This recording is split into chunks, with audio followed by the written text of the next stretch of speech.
shujaa mwenye heshima na ushindi, lakini ndani ya mavazi ya utukufu kulikuwa na jeraha, ukoma wa mwili.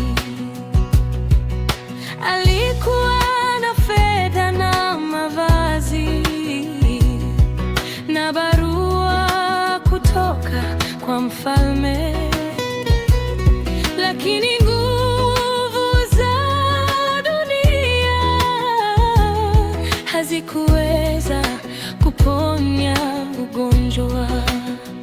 Osha mara 7 katika Yordani, sauti ya Elohim, si kwa makelele.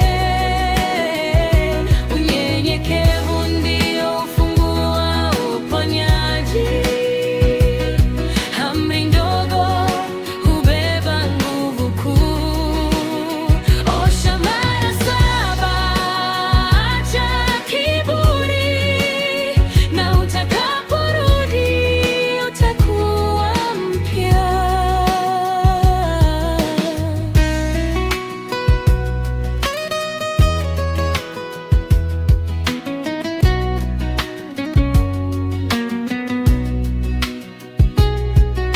Akamjia nabii Elisha,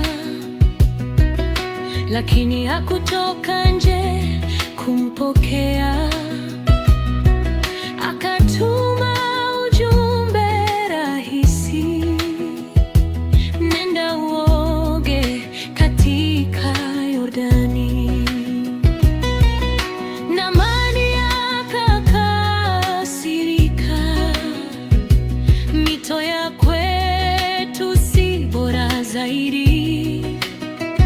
Lakini watumishi wakamkumbusha, kama ni jambo gumu ungelifanya.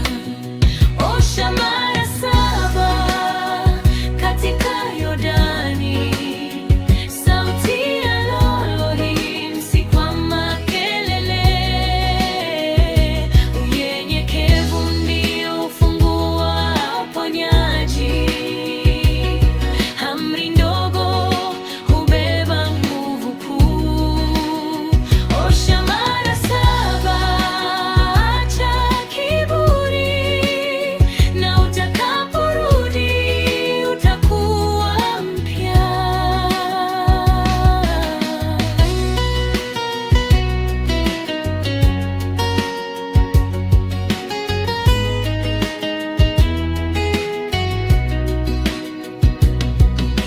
Akaingia mtoni kwa unyenyekevu, mara 1, 2 hadi mara ya 7. Ngozi ikawa kama ya mtoto mchanga. Uponyaji ukashuka kutoka mbinguni. Akarudi akasema kwa sauti